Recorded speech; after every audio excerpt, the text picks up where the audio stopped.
правен аспект уставот треба да се чепка со рака која трепери.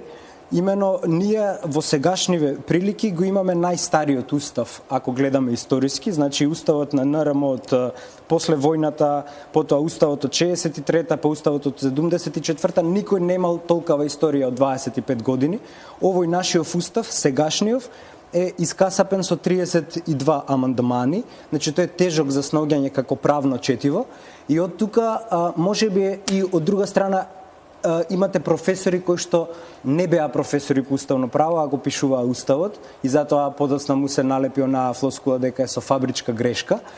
Па дојдоа амандманите од 2001 и сето тоа создаде еден тежок текст за читање, што од друга страна го отвара прашањето дека е дојдено можеби историското време да се промени уставот, но никако во насока на менување на унитарниот концепт на државата. Имено треба нов устав, но во насока на стручно прецизирање на текстот. Например, треба уставен статус да добие државниот ревизор, кој што досега го нема.